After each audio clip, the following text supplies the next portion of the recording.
So to get that perfect barbecue, you use wood. Are you sure it's safe? Whatever. We put the lighter fluid on, strike the match, and oh! Should we call the fire department? That might be a good idea.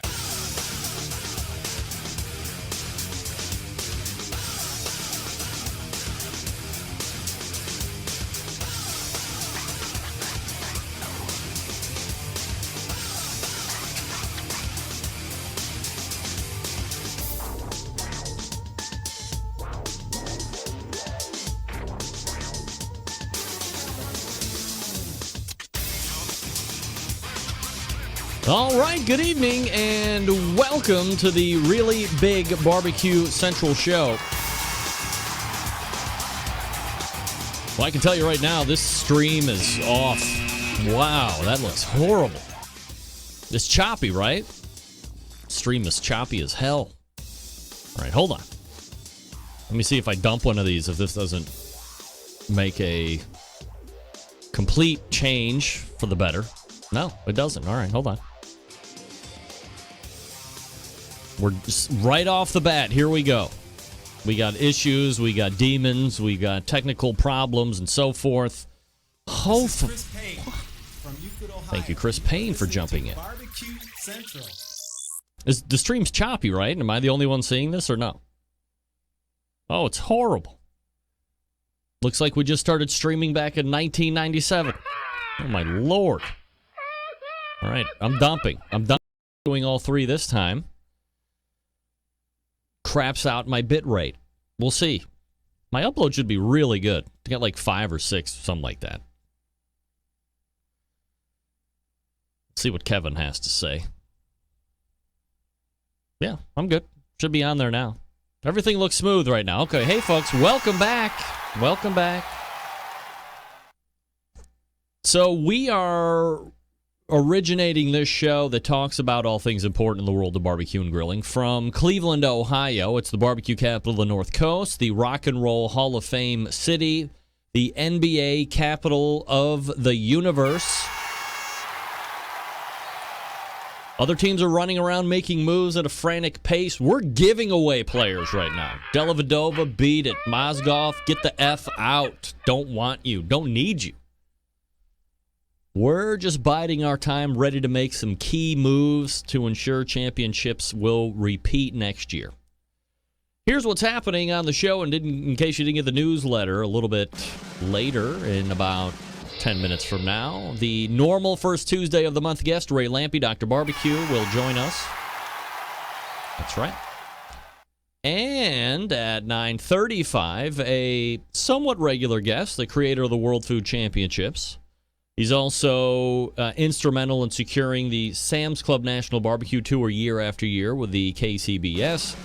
The president and CEO of MMA Creative, and again, the creator of the World Food Championships, Mike McLeod, joins us at 9:35.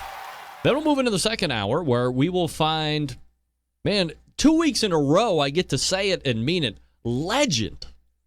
Man, and it has been a hot minute since I've sat down and discussed just the world of barbecue with this guy. And legend not only in the cooking sense, but in the cooker sense. Cooking cooker, like building cookers.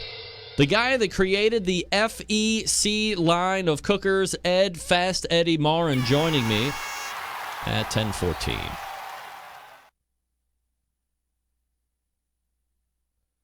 Yeah, this is... It's funny, everybody's commenting on the new background that I have in the video. Gone is the decorative wood paneling in the basement. I upgraded the basement wood to weathered barn look. You know, it's a little, you know what I'm saying, right? Yeah, you know what I'm saying. The weathered barn look. It's a hot look. It's retro. It's coming together. If you've never seen the show on video, get it after the fact. You can get it on YouTube. You can get it on Facebook. We're streaming directly to Facebook right now. Greeting Facebook viewers. Welcome to the show. I'm sure Kathleen Scioli is watching right now via Facebook, hoping that I'm going to be talking about rubbing meat, injecting butts, whole packers, all of this kind of whatnot. She's a crazy softball mom, but we love her. Kathleen, if you're watching, thank you for watching. If not, where are you? Why aren't you watching? Come on.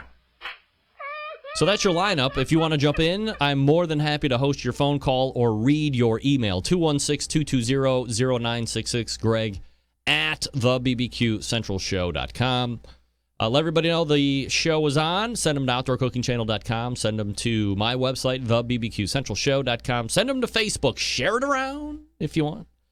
You can stream it right on Facebook. Watch me all day long. And Roku, all that good stuff. So, I didn't come right out and say it the last time I cooked ribs, right? But I effed up.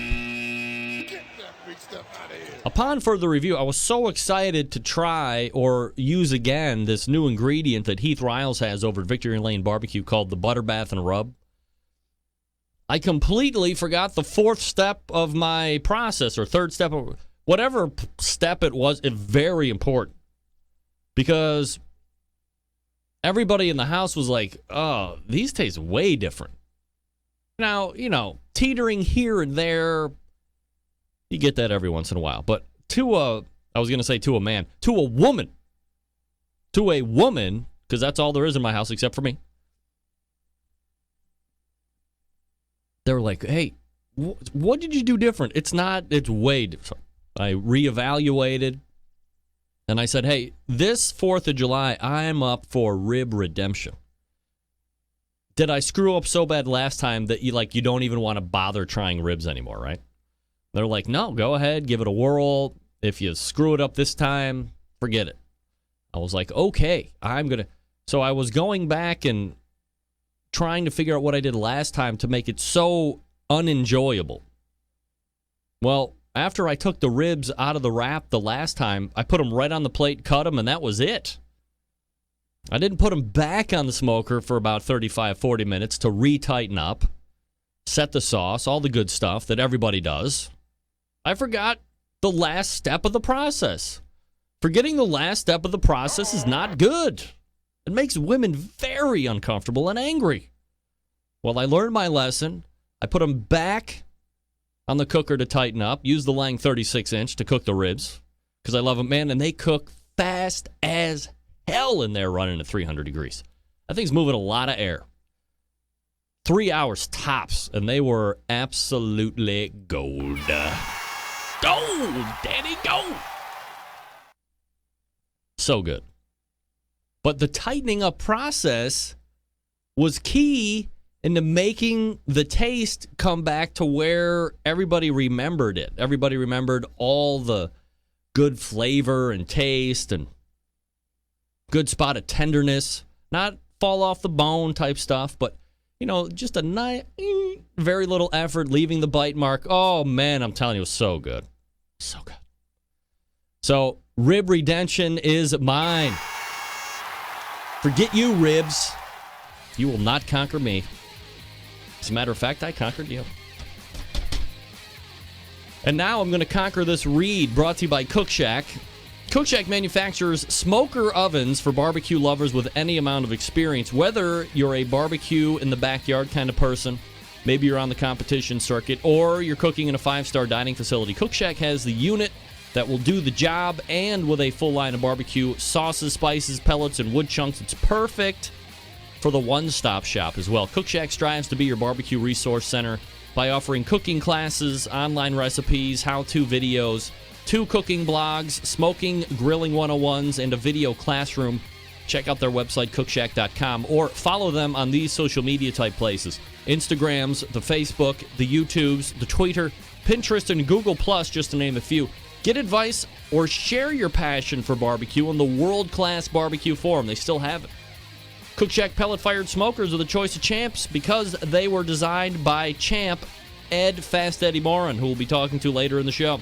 The FEC 100, the PG 1000 are always customer favorites. The PG 1000 can double as a smoker or grill, low and slow or hot and fast. The pellet grill line gives you the most for your money. Cook Shack residential electric smokers are the #1 smoker in the industry. High quality means high durability and versatility. Anything you cook in an oven, you can make in a Cook Shack. This can be vouched for by not only me, but for my pops as well. He's got a Cook Shack electric, like the 008 Smoke Head or whatever they call it. That thing is a jerky mate. If you love homemade beef jerky, you got to get a Cook Shack Residential Electric Smoker ASAFP. So how do you do it? Passion, dedication drives Cook Shack manufacturing, with quality always being at the top priority.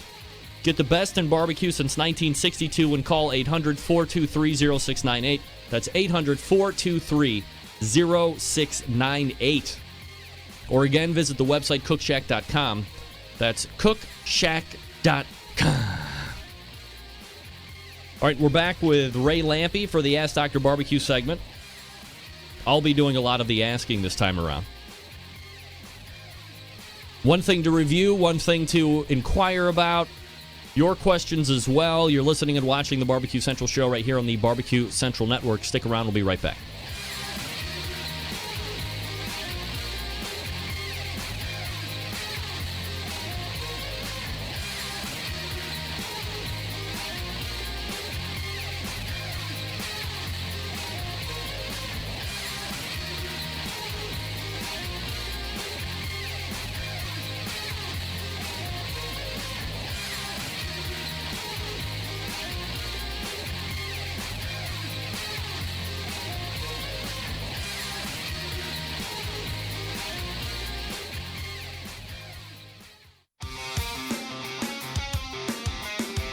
Broadcasting live from the Barbecue Central Radio Network studios in Cleveland, Ohio. You're listening to the Barbecue Central Radio Show. Once again, here's your host, Greg Rempe. Welcome back to 16220-0966. Greg at thebbqcentralshow.com. This segment brought to you by the Sam's Club National Barbecue Tour. 31 cities, $500,000 in cash. Eternal bragging rights if you win the whole thing. This weekend, the Sam's Club Tour is rolling into one of my favorite cities on the face of the earth, ladies and gentlemen, Indianapolis, Indiana. It's a local qualifier. To keep up with the Sam's Tour results, see where the next event will be, or who knows what else. Visit kcbs.us. That's kcbs.us/Sam's Tour. Stick around for this. Have you got questions about barbecue or grilling, maybe as a hobby or even a business? Looking to get an expert's point of view? Why not ask Dr. Barbecue? You can submit your questions by clicking on the Ask Dr. Barbecue tab on the website. The doctor is in. Here's Ray Lampe with his nurse, Greg Rempe. Dr. Barbecue. All right, Ray Lampe is here, ladies and gentlemen. All right. Razor, what's up? Hey, Greg, how are you? I'm doing absolutely fabulous. Well, that's really hot. Wow, okay. Oh, you're in a barn. I had to change it up a bit. Here we are. I got my pitchfork in the back. Yeah. So, a couple different places we're going to be running to here, Ray. And when we were talking last, I can't believe it's already been a month since we talked the last time. We were talking about how you were getting ready to kind of gear up and head over to Grill Stock in England. And literally, you're probably just like fresh off the plane back from Grill Stock. So you were very excited about going. You had been going since the beginning. You had seen the brainchild get born and evolve here over the last handful of years. So where does this Grill Stock rank amongst all of the other Grill Stocks to be had so far? I think it's a tie between just about all of them at number one, Kick-Ass. It's just such a good time. But in fairness, right, all the elements are in place now, and there's not a lot of surprises. They change up the music a lot. They move things around a little bit. There's a couple of new teams, but now it's kind of found its groove, so it's not all that different, but that's what makes it so comfortable. We had flawless judging, flawless scoring. The teams all know the routine. It just, now everybody can really have fun because it's very comfortable. All right, so set the scene for us, Ray. If we've never been over there, if we've never seen it on social media or whatever, tell us what happens during the course of the weekend and the events that are there and kind of all that good stuff. Well, for me, the part of the fun is where it is. It's at this really cool harbor side situation there in, a very British-looking kind of place, older buildings and cobblestone parts of it, and some really cool, like, kind of English-looking boats and stuff there. So it's got this whole great feel to it for us to start out with. And so down at one end is a big stage. If you look around, you'll see the big stage where the bands are, and it's big time music. It's a lot of bands I'm not familiar with, but there was a band there called the Stranglers this time. There was apparently old school punk rock band that everybody was all excited about that.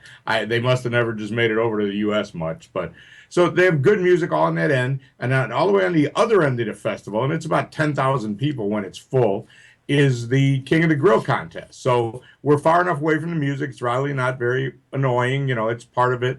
And in between is all the vendors. There's two big bars. There's a cheese toasty, which is a grilled cheese stand. There's a couple of barbecue guys. There's a churro stand. All this stuff. There's a Krispy Kreme donut stand, which looks very much like an American place. So it's really it's spread out nicely, and there's these segments of it. But the King of the Grill is just totally different than anything else you've ever seen, because the teams interact with the public. It's part of the deal. We set up the pitches, the tents. Everybody gets about a 10, 12-foot wide area. It's not huge.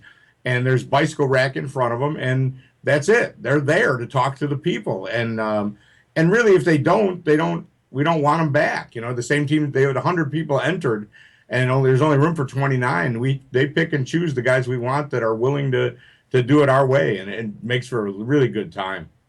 Ray Lampe joining us here on the show, drbbq.com, his website. We're kind of recapping the Grill Stock event he was at this past weekend. So is it like a one-day event, or does it span a weekend?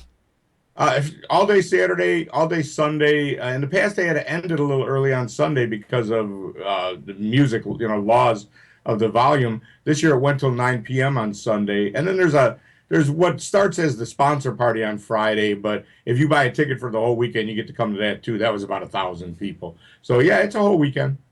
And is it like millennials, or is it a good mix of age groups, or like what are you seeing as you're scanning the crowd? And I guess what I'm asking is like, what's the percentage of super hot chicks? Oh, a lot of super hot chicks, yes. They're very sexy. The British women are very sexy, and yeah, that part of it's very fun. It's a mix of people, for certainly. I would say 30s, 40s. It's not necessarily young people, not that young. Millennials would be too young, I think, but 30s, 40s. People, with enough sense to know where a good time is and enough money to come and spend it and, have a nice time at the festival. In regards to the King of the Grill competition, you've said in years past that you've really seen barbecue just in Europe really catch up in kind of a hyperspeed to where we're at here in the States. And I would imagine similar things happened again this year. Absolutely, exactly the same. I saw I detected a little less blues hog flavor. I think someone told me that one or two of the teams over there have created sauces now, and this is what I figured would happen. It would evolve to more of a British flavor than what we're used to. They just don't eat savory things, as sweet as we do. So I'm not surprised to see that happen. So it was a little tangier. I don't know what that sauce was. I didn't do my research. I guess if I had poked around a little bit, I could have found out. But although it seems like they've all switched to that then. So it's still very similar kind of food. But the texture, the cuts of the meat is all first class all the way. We didn't see anything. There was one chicken box that had a bunch of loose corn in the bottom. But it wasn't, I don't think it was really intended to be eaten. I think it was just something to do a little bit different presentation. But out of that, other than the 4 categories, 29 teams, every other box was lettuce or parsley or a combination. And they're allowed to put whatever they want in the box as long as it's edible. But we see nothing except the typical KCBS stuff. But a lot of these teams do go over to Europe and the continent and compete in the KCBS contests. There are none in England at this time, which kind of disappoints me.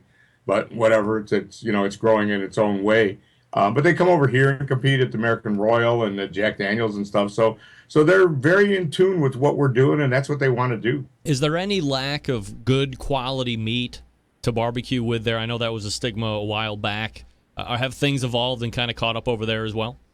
Absolutely. I don't know where they're getting it. I think they're bringing Western meat in. I think it was probably there. They just had to find who had it.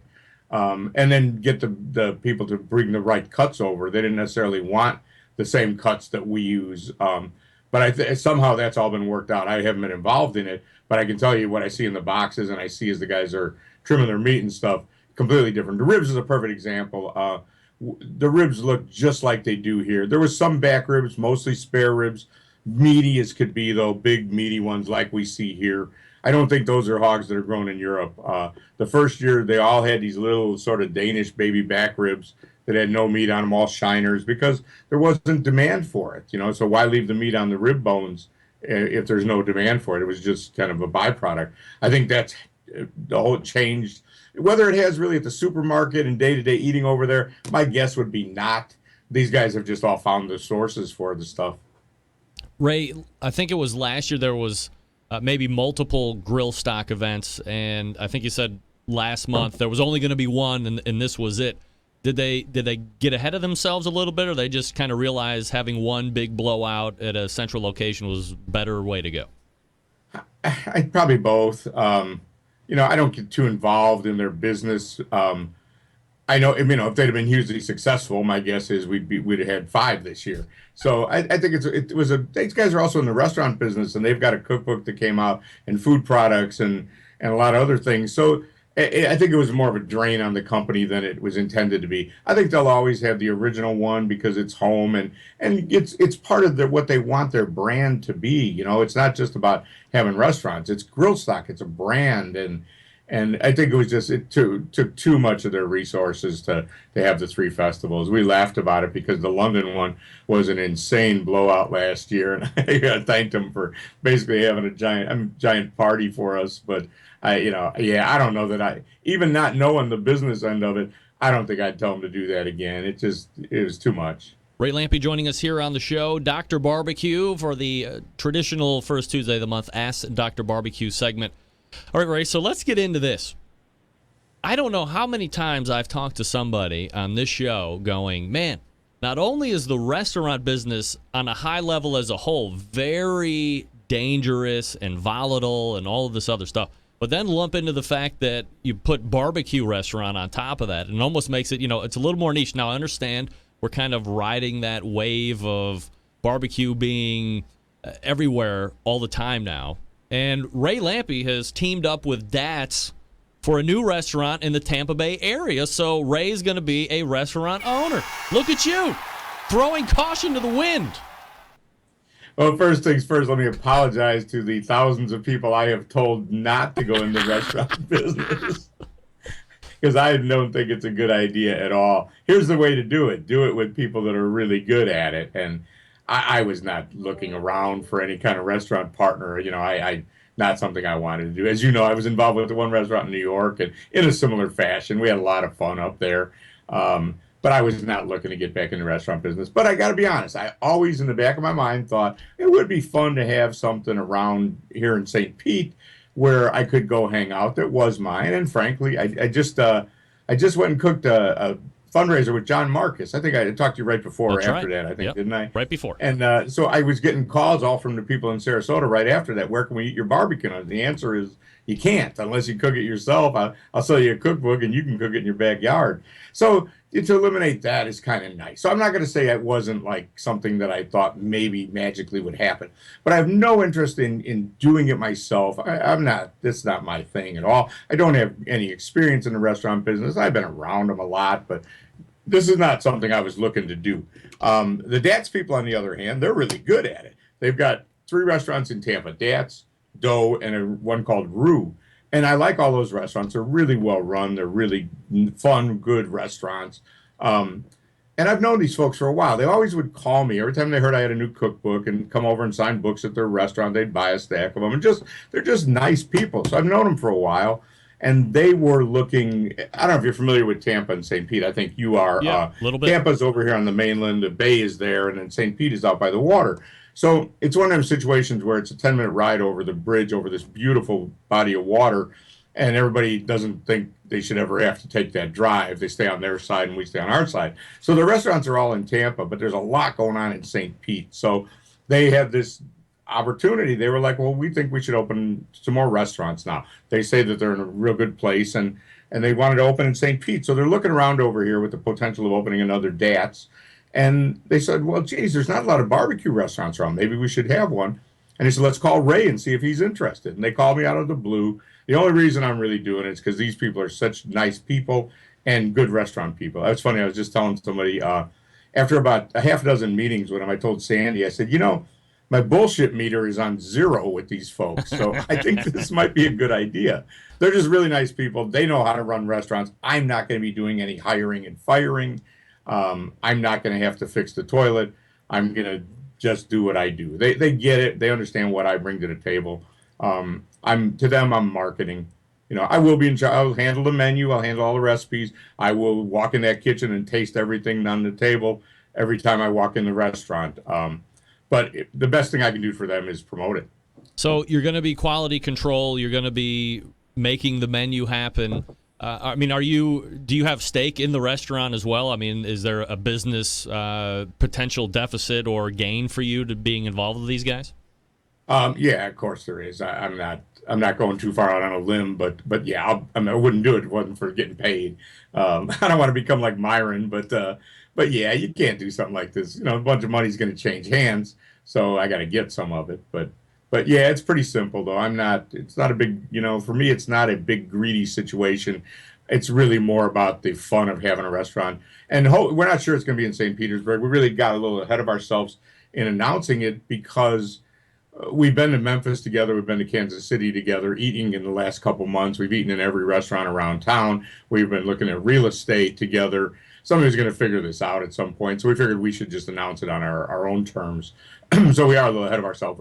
I hope it'll be in St. Pete because that's where I live. But yeah, this is very cool. This is how influential these folks are. The mayor of Tampa tweeted that he'd love to, when it came out, it was in the newspaper. Mayor of Tampa said he'd like to see it in Tampa, and the mayor of St. Pete said he'd like to see it in St. Pete. So that made us feel pretty good. Absolutely. You got two mayors pulling for your attention. So it's Suzanne and Roger Perry who are the other half of this situation. They're going to be kind of doing the business side. Do you have certain obligations to be at the restaurant a certain amount of time during the week or the month or anything like that? Yes, I suggested that, and they said they didn't really care about that. And I said, well, no, that's the right way to do it. I'm very pessimistic about partnerships in general after, 59 years of being alive and a bunch of partnerships along the way, and good ones and bad ones. I'm very pessimistic about it and really careful. I want to write everything down so that when there's a misunderstanding, almost like, do you watch Big Bang Theory? We'll have like the roommate agreement, right, where any misunderstanding, we just go right to the roommate agreement. I think that'd be a really good idea. Sandy and I don't have that, but I will. So I said, we need to put a number of hours that I'll be in the restaurant, and they didn't think we should, and I kind of pushed for it, and they came up with a ridiculously low number. So I'll probably look to up that number. I mean, I think if it's me, if it's your name that's going to be involved with this, I mean, no disrespect to Suzanne and Roger, being great business people is one thing, but having the name associated with the barbecue and the community and the food and all that stuff, I mean, that's you. So if I'm going there, I want the opportunity to potentially see you. I think the biggest drawback that Mabel's Barbecue in Cleveland has is that Michael Simon is like never around. I mean, I get he's like on a whole different level and he's got the talk show and all this other stuff. But I see his tweets all the time. Are you going to be there? Would love to see you. You're going to be in the kitchen. And he's always out doing something else. The food's great, no doubt about it. But you don't get to see the guy there. And I think if I'm going to Ray Lampe's restaurant, I want the opportunity to potentially see the guy. Yeah, I think that's a fair expectation. That's right. Well, especially if I'm going to say, like you said, well, Michael Simon, unfortunately, and it's really wrong, we've come not to expect to see Bobby Flay at his restaurant or Mario or Guy or whoever it may be. Right. It's become normal to not see him, which is, to me, is ridiculous.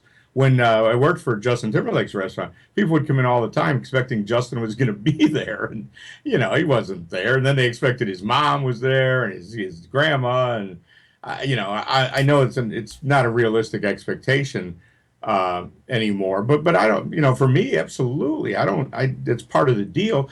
And then there's also the authenticity of it. If it's going to be my name on it, I am a barbecue guy. I'm not Michael Simon, who created this concept of Mabel's Barbecue. Nothing against him. I'm sure it's good, but this is a created concept.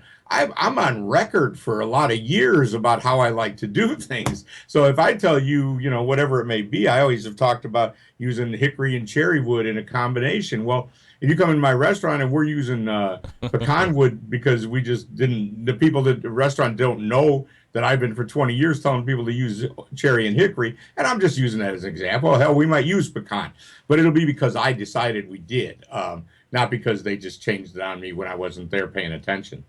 Is there a name yet for the restaurant? No, there's not. We've gone through 1,000 of them.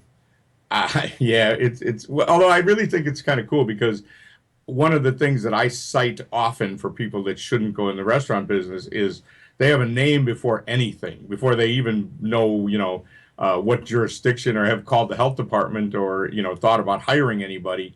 They have a really cool name and they're sure that's going to solve the problems that may come along the way. And I always cite that as the last thing you should worry about is the name. And ironically, we've been trying to find a name and we just have not come up with the perfect one yet. Well, good news for you, Ray. I have a suggestion. Oh, good. I was hoping. Free of charge, BBQ Central.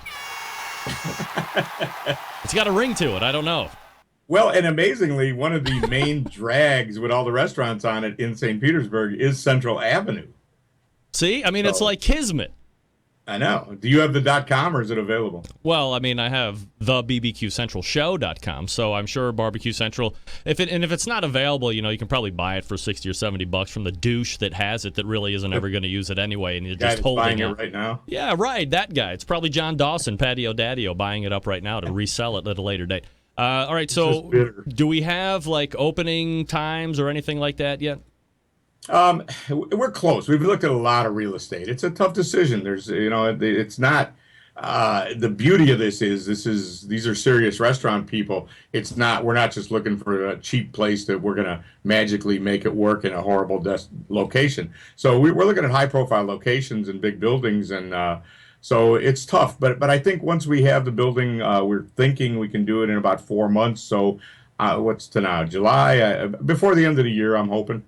All right, you've heard it here first. Ray Lampe getting into the barbecue business at a restaurant to be named later and a place to be named later. We'll keep following up each and every month until we get all of the details hammered out. He's Ray Lampe. You see him here the first Tuesday of each month.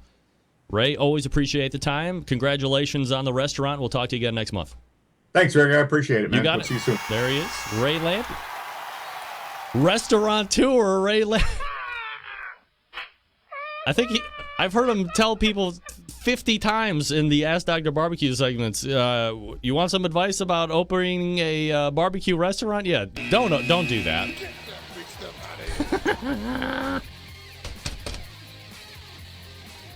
Maybe Ray might want to take a little advice from me aside from the name and head on over to butcherbbq.com and load up on the spices.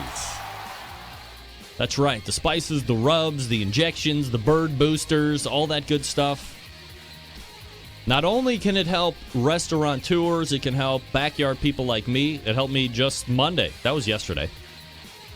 That was 50% of my rib combination in regards to the rubs. Honey rub, one of my most favorite rubs ever of all time. I love honey rub. So versatile, so good. Really great on pork, really good on chicken as well. So we know that Butcher's is well known for the injections, right? The pork, the beef, the prime injection, the bird booster, all of that good stuff. Available for sale right now, butcherbbq.com.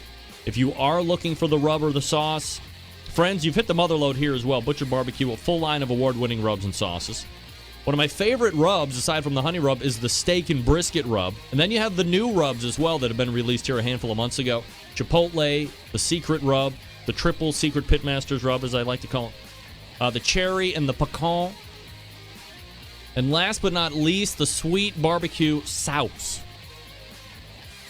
I made my own this past weekend. However, I do have no less than 3 bottles in a lock and load situation from for that sweet barbecue sauce because everybody in the house loves it. It's great by itself. You can also get a little crazy with it, mix it up, use some other ingredients in it. It can base sauce just as well as stand on its own. And then, of course, you have the grilling oils. If you watched any of my Facebook posts from yesterday, you saw me lay a big, thick line of butter-flavored grilling oil right there on the raw ribs, rubbed it down, really worked it into that meat, rubbed it deep. Then applied the rubs on top of that. I just love the flavor, the adherence. Put it on steaks as I'm taking them off the grill. There's limitless uses for the grilling oils. Those come in flavors as well, too. Steakhouse, chipotle, and butter flavor. Butter's my favorite. So here's what you do. You head on over to butcherbbq.com. That's butcherbbq.com and stock up. Butcher Barbecue. Always trust your butcher. Mike McLeod is back with me right after this. Stick around.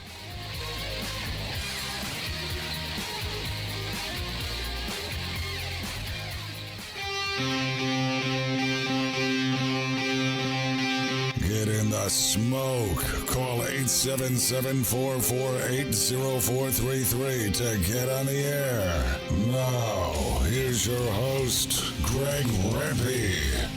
All right, welcome back. This portion of the show being brought to you by Green Mountain Grills, manufacturers of some of the best pellet cookers out there on the market today. If you're looking for a big cooker to house a lot of food, they got one for you.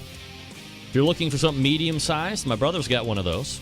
Davy Crockett, the Jim Bowie, the Daniel Boone, all those models. They're ready to go. Plus, they can give you pellets to fire those cookers as well. Also, those pellets will work in any pellet cooker. So, fear not, my friends. Go to greenmountaingrills.com to get yours today. That's greenmountaingrills.com. All right, joining me now, a friend of this show, the president CEO of MMA Creative, the creator of the World Food Championships, taking place a little later this year. Mike McLeod joining me here on the show. Mike, how are you, buddy? I am great, Greg. How are you? Absolutely fabulous, Mike. Appreciate you making time for the show, as always. And I guess before we get into the World Food Championship stuff, let's start with a little bit of Sam's Club. I had mentioned a little bit earlier in the show, the second regional final took place this past weekend. In really what I find to be one of the most charming, romantic, and great cities in the world, Marietta, Georgia. 10 more teams punched their ticket to Bentonville for later this year. And from all of the sources that I get info from weekly or that I'm touching base with to kind of get a pulse check, this might be the most popular year the Sam's Tour has seen to date in regards to contests attended and the level of competition teams that are going out there looking to kind of move forward and get that final prize. From a high level, how are you seeing this season compared to some of the past ones? I think you're right. It is the best season. It feels like the best season so far. It feels like we've come into a mature team, if you will, if you want to draw a connection to sports. I feel like the teams are working together well and moving the ball down the field well. And we have just two great coaches, if I can extend that metaphor even further, with the KCBS Network and with Sam's Club. This year's tournament filled up faster than ever before, even with some technical challenges early on, which we've run into a couple of years now. But the entire season is going along very smoothly, and we're very happy right now. And I'm going to knock on wood and pretend that I don't jinx it. I think from a technical aspect, and of course you're talking about that registration thing in the front, and if that's one of those things that just isn't going to get solved, but everybody's expectation is now set going forward that there might be a little bit of a hurdle here and there, but once you're in, and the whole thing moves on. I mean, I haven't heard anybody chirp about that 5 minutes after the whole thing ended and everybody got where they ended up getting anyway. And the rest of the slots kind of filled up pretty rapidly after that, if they weren't all filled up right in that initial registration phase. So I would imagine that, from their side of it, Sam's Club has to be pretty ecstatic about not only seeing all of those slots get filled, but they're still getting that attention from the crowds wherever they're at and kind of seeing the benefit of business from their side, too. They are, and they're not only happy with barbecue just because of their belief in it and their support of it, but they're happy with their suppliers who have jumped on board to help them. They've also added a lot more marketing power to the mix this year, which we're very happy about. They're spreading the gospel of barbecue just as much as KCPS or anybody else ever has. So I think they are happy, and everything's going in the direction we want it to right now. We just got to keep it rolling, so to speak. All right, so that's Sam's Club. So let's go ahead and look at the other side of the coin here, which is the World Food Championships. And I guess before we get into that a little bit, I mean, is there any tug or pull for you? I mean, obviously the Sam's Club is, I guess, more MMA related and KCBS related. World Food is kind of your own deal. Is there any like pull back and forth for you to go for one or the other, or is it pretty seamless for you? I'm pretty much a rag doll. I get yanked and pulled in every direction you can imagine.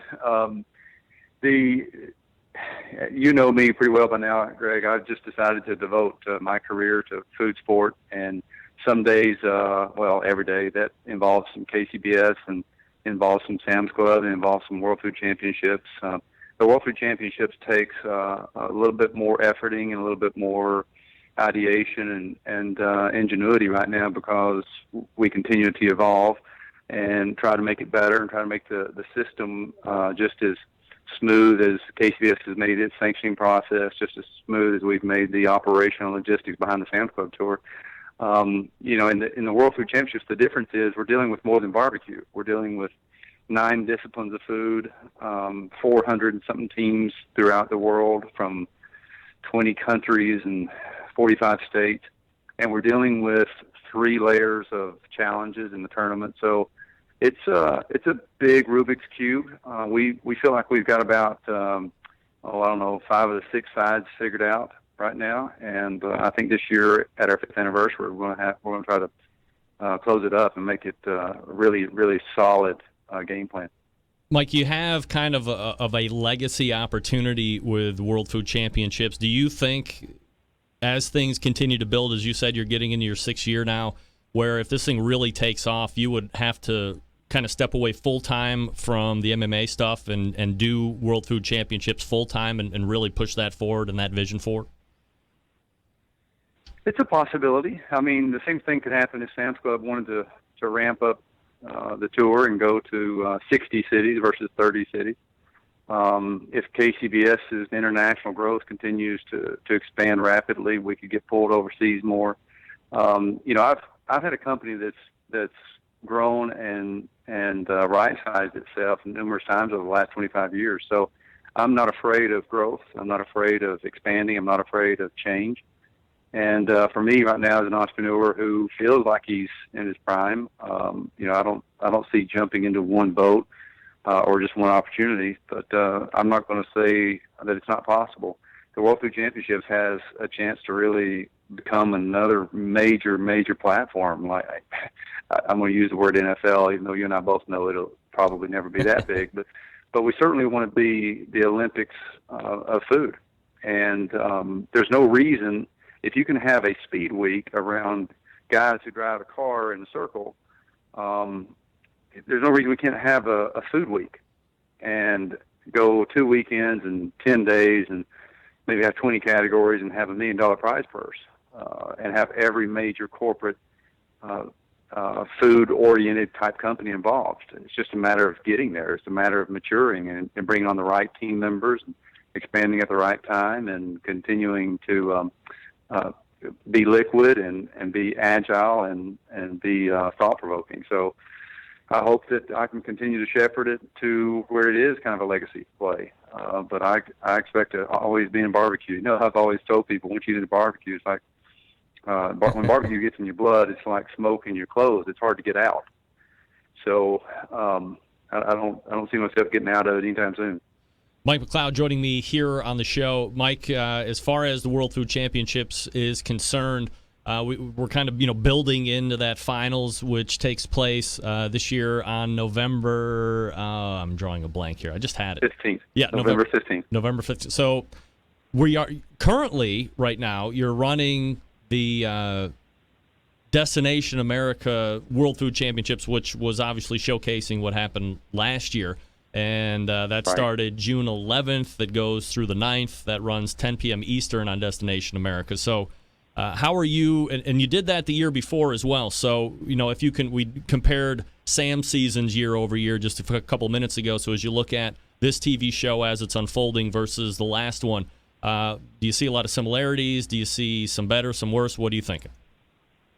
There are some similarities. There are some things that we did less of, and there's a lot of things that we did more of. And one of the things that I'm really, really pleased with on this series as it unfolds and I get feedback and we see viewership ratings going in a really, really good direction is that we did something no one's ever done, Craig. We profiled and we included more teams more team names, more people, more personalities into this 22-minute episode than we did 2 years ago with FYI when we had a 1-hour episode. And it's because the show is more about the competition. It's more about food sport. It's more about the people behind food sport. It's not about Mike McLeod. It's not about a host. It's not about, and I love Jeffrey Todd. He's a good friend of mine. But it's not about making a show around a personality. It's about a show of a ton of personalities. And I like that formula. Is it the end-all, be-all formula? I don't know. I'm not smart enough to answer that question. But I do know that I like where it's going, and we're going to continue to improve on it. This next season, we're already game planning how we're going to do a few things differently. We're going to show a lot more judging in the next process, because that's the other side of the coin behind the World Food Championships, that a lot of people don't know how legitimate and how solid and how passionate the judges are. So that's one of the things that we want to amp up the noise on in the next season. But for now, I'm very pleased, and I hope most people will be too. I'll just mention that the final table, where our friend Lauren Hill from the Smoking Hills takes the big prize check home, that will air this Saturday at 9 a.m. Central, 10 a.m. Eastern. So I hope the barbecue community tunes in, because that's one of the largest paydays, if not one of the biggest paychecks in barbecue. So it's a good moment for barbecue, in my opinion. Like you'd mentioned judging a couple minutes ago, and that was a question that I actually had sketched out to ask about. So, when you watch who's winning World Food Championships, and I think it was last year when the carrot cake beat the brisket or whatever it was, both barbecue guys that did it was 2 years. So I guess on the surface, you're like, how does anything baked beat barbecue? But there's a criteria of judging that your judges have to work, which really disseminates or differentiates or delineates who's going to win, regardless of what you think should win, because it's a brisket or it's a dessert or it's or whatever. So can you give me like the high level judging criteria? Yeah, it's and no one will be shocked by this. The KCBS influence on me in my career is heavy. So we took the same kind of approach to it. We just knew that we were going to be dealing with different disciplines. And how do you judge a dessert against a barbecue versus a chili versus a sandwich? Well, we came up with the EAT methodology, which stands for execution, appearance, and taste. We tend to put acronyms on everything in the world, so that's one of the marketing things that we came up with. And we taught our judges, and are continuing to teach our judges, that you judge a dish by its own merits, much like barbecue. KCBS does in barbecue. They judge a barbecue entry by its own metrics or merits, not against one another. So when you think about that and you get a little bit more objective, you start ruling out some of the subjective tendencies that people happen to have. They can't judge something because it's not as sweet as they like or not as spicy as they like. And what they're trying to do is they're trying to say, is this the best carrot cheesecake or the best cherry cobbler or the best Monte Cristo that I've ever eaten in my life? Or how does it compare to what my expectation for a Monte Cristo or the execution of a Monte Cristo is about? So every dish is scored on its own merits, and then it goes into the system. It is a blind process, much like the KCBS process. And we think it stands on its own very well, and it has helped us create 4 different category winners in 4 years. And for the first time, a barbecue dish actually won. It's like the Westminster Kennel Club. How do you determine the best of show, right? We've done the same thing in food. And I was glad to see barbecue take it down this year. An interesting side note, barbecue teams are really proving how good they are at food sport at the World Food Championships, because about $170,000 of our $350,000 prize purse this past year went to barbecue teams. Some of them the dessert winner was a barbecue team. The chili winner was a barbecue team. The hamburger winner was a barbecue team, or at least they had barbecue roots. And then, of course, the entire barbecue segment took home the prize purse for barbecue. So anyone that knows how to compete at a KCBS barbecue contest stands a really good chance of doing well at the World Food Championships. Mike McLeod joining me here on the show. He's the president and CEO of MMA Creative. He's the creator of the World Food Championships. And don't forget, the final is coming up this Saturday on Destination America, so be sure to tune in on that one and see the Smokin' Hills take it all this coming Saturday. Mike, always appreciate the time, man. Thanks for coming on. Greg, I appreciate it. Enjoyed it. Thank you. There he is, Mike McLeod. I think it's key to know, because that was like my gripe. Green pen, it's hidden. That was my, not gripe, but I'm like, how does a carrot cake ever beat anything that's cooked? Like, that made no sense to me. And I was talking to a final table judge at one point, and they were like, hey, it's the EAT methodology, and here's what it means. And they kind of explained it very high level, nothing in depth like Mike said, but, they were like, you're judging each individual entry on its own merit. You're not saying, is this carrot cake better than this brisket? Because if you're a beef eater and you don't really like sweet things, then the brisket is just going to get chosen, right? So you have to make it fair. EAT methodology winning the day when it comes to judging at the World Food Championships. That's Mike McLeod, MMA Creative and the creator of the World Food Championships. Always fun talking with him. All right, I'm going to talk to you about the pit barrel cooker. I got some crazy pop going on. Quickly, folks. Pulling the trigger on a new cooker can be nerve-wracking. Sometimes downright nervous. Temperature control, fire management, what woods to buy. Who needs the hassle? Might I strongly suggest the pit barrel cooker. The pit barrel makes cooking simple and fun, and it just might be the most unique, versatile, and easy-to-use cooker available on the market today. Imagine a single cooker that will turn out great traditional barbecue meats like briskets, pork shoulder, and ribs, while also being able to ramp up in temperature to do those burgers, chicken wings, and hot dogs. The versatility is all thanks to the revolutionary design that goes beyond traditional convection. Their hook and hang method places the food in the center of the heat, so it's almost like a stationary rotisserie, if you will. Result, great tasting, perfectly cooked meat each and every time. In the industry, we call it consistency. Not only is the pit barrel a fabulous-looking cooking vessel, it's an aesthetically sexy devil as well. It's not only built to withstand heat, but thanks to its porcelain enamel finish, it can stand up to any type of weather. It's also extremely portable. It can fit in the back of most vans, trucks, SUVs. It's ready to go wherever you are. Of course, all barbecue folks love accessories, and the pit barrel doesn't disappoint here either. From rubs to the unique removable ash pan, to pit grips, to turkey hangers, the hinged grill grates, there's a full line of accessories that will really complete your pit barrel experience. And the best part, for $299, that's it. The pit barrel comes fully assembled, ready to cook on, and ships to your door for free. That's $0, by the way. Don't take my word for it. The folks at AmazingRibs.com give the pit barrel a top 10 rating in their gold division. It's the highest rating, by the way, not once, not twice, but 3 years in a row. They've also said, quote, we're running out of good things to say about this simple, affordable smoker. There's nothing else like it on the market, close quote. Head over to pitbarrelcooker.com and see what everybody's talking about. Be sure to check out their full collection of high-definition short how-to videos. Then, pick up 1 or 7 for yourself. Think about this.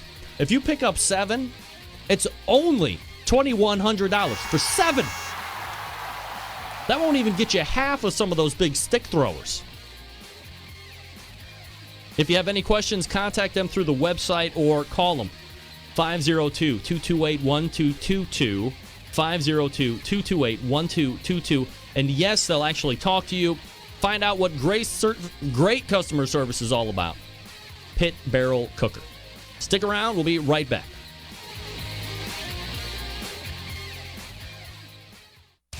Big name interviews, advice on cooking brisket and ribs, and the only host willing to share his honest opinion on all things important in the world of barbecue. It's the Barbecue Central Show.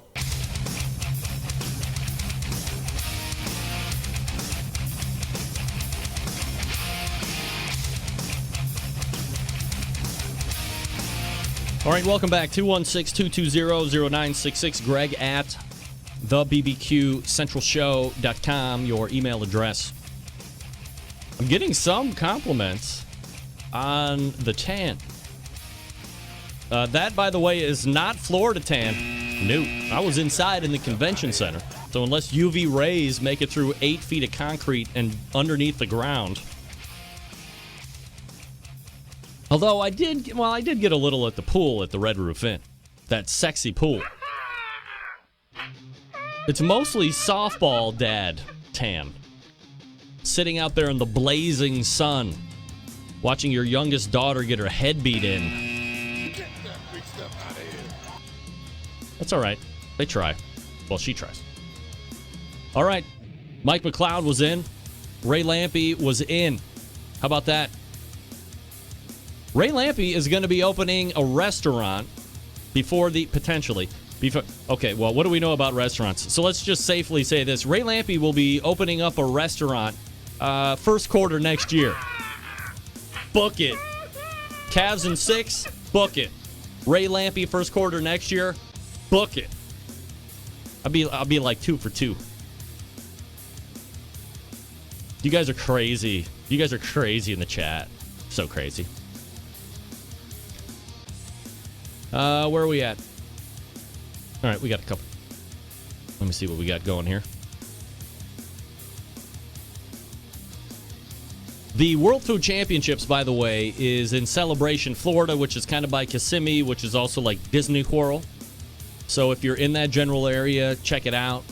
There's a kitchen stadium, for crying out loud. Or kitchen arena, kitchen stadium. I don't know if that's trademarked because of that really cool cooking show that I can't remember right now for some reason. Welcome to Kitchen Stadium. Iron Chef, right.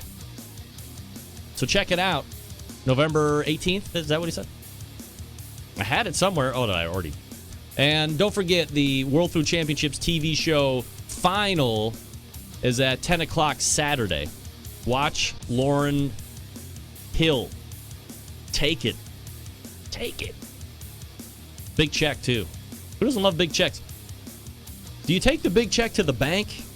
Like those guys that win the lottery or Publishers Clearinghouse or something along these lines? When you get the really big-ass checks? Do you take those to the bank? I don't know.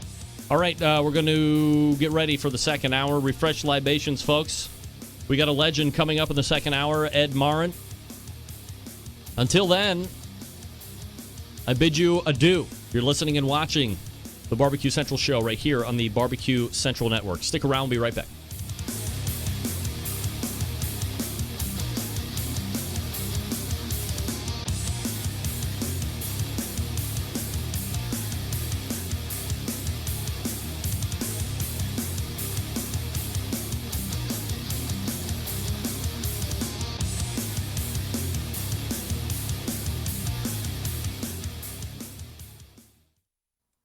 Hi, I'm Johnny Dam, host of the Damage Report radio show. When I'm not falling in love with the First Amendment all over again, I like to sit back, relax, and rub my meat to the Barbecue Central show. And now your host, Greg Rempe.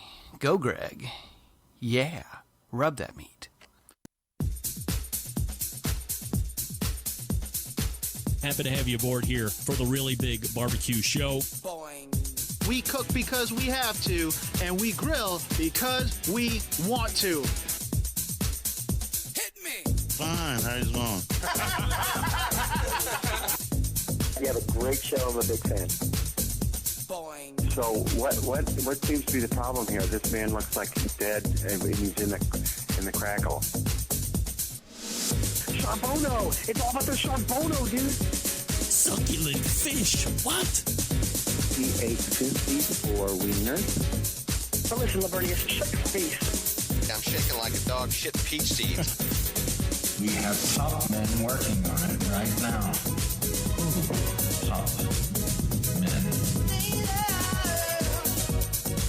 All right, just like that, we are into the second hour. Hey-o! Welcome to the Barbecue Central Show. This is the show that talks about all things important in the world of barbecue and grilling. We originate from the Rock and Roll Hall of Fame city of Cleveland, Ohio. It's the barbecue capital of the North Coast. It's the home of your 2016 NBA World Championship Cleveland Cavaliers, or however that guy says it. What a kook. If you want to jump in, I am more than happy to take a phone call or an email. 216-220-0966. Greg at thebbqcentralshow.com. The Red Roof Inn. Ouch, Greg, that I drive area. That I drive area? What does that mean? English, please, Matt. The portion of this Barbecue Central show is brought to you by cookinpellets.com, your number one source for quality wood pellets for all of your pellet-driven cookers. Visit cookinpellets.com to purchase or go to amazon.com to purchase as well. Download their app, and they will let you know when crazy shipping prices are happening through Amazon or through cookinpellets.com. I use their pellets. They're wonderful. I have a number of pellet cookers on my deck right now, and they work fabulously in all of them. So cookinpellets.com or, again, amazon.com. Still to come tonight, Ed Morin from the FEC line of cookers and Cook Shack fame and barbecue fame, a lot of fame. Sand racing fame? John Dawson asking if there's any gin and tonica drinkers in the house. In college, I used to partake in a gin and tonica every once in a while. But now in my cultured palate days, I almost refuse to put any type of wash with gin, especially if it's good gin. If it's good gin, I want to taste the gin. Maybe a gentle layer of dry vermouth on the ice. You would recall a number of years ago I did how I make my martinis. I put the vermouth over the ice, and then I strain it out, and whatever the right amount freezes on the ice in the shaker. And then pour your gin in, gently stir, don't bruise the gin, pour it out, 2 olives, suck you lunch. I don't like to cover it up with a wash. That's just me. The Sam's Club National Barbecue Tour rolled into Marietta, Georgia this past weekend. It was a regional final, the second regional final.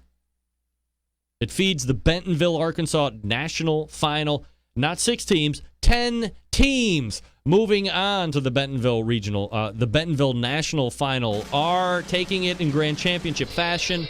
Contagious Q with a 697.6. Boom. Smoke Me Silly is RGC Haulin' Butt Barbecue, 3rd place. 4th place, Qin' Stewin' and Brewin'. 5th place, The Specialists. 6th place, Boyer's Competition Barbecue Team. Number 7, Bald Hog Barbecue. Number 8, Oklahoma Joe's Serious Q. Number 9, We Q For You. And rounding out the top 10, Under the Radar. Now, in many different times, I've said, here's the discrepancy between 1st place and 10th place. I think it was a week or 2 ago. It was like 35 points between 1st and 3rd. I mean, it was an absolute beatdown when you look at it from a points situation, from a points discrepancy. So, Contagious Q with a 697.6. What's separating 1 through 10? 10th place was a 690.7, so this one was tight. GC and RGC was only separated by 0.2 of a point. Stop the presses. I got an exclusive. A Barbecue Central Show exclusive news update.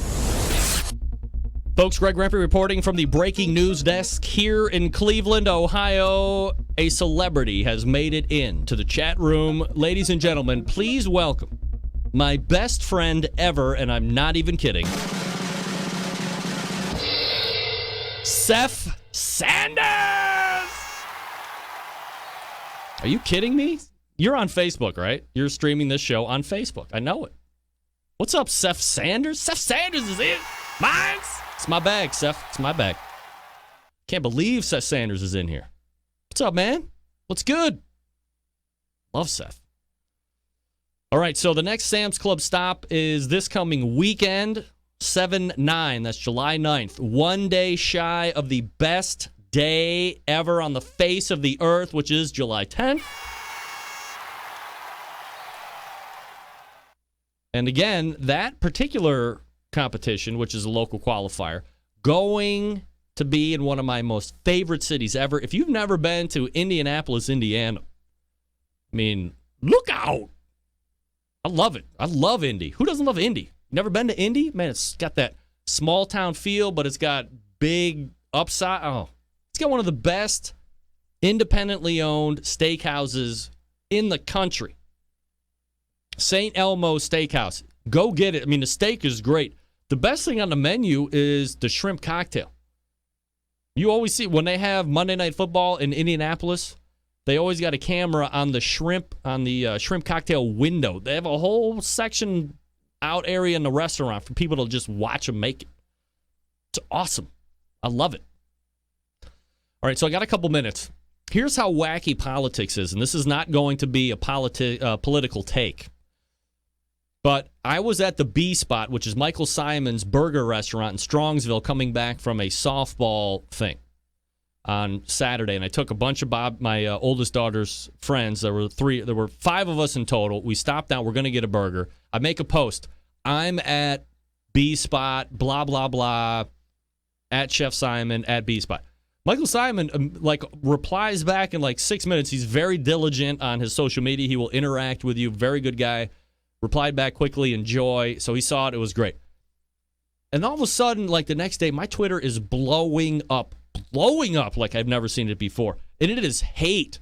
Hate because Michael Simon said these words on a local Cleveland sports talk show. Plan for the Republican convention. Who's coming in? Is the Donald going to sit down? You going to pair him up with a threesome? How's this going to go down?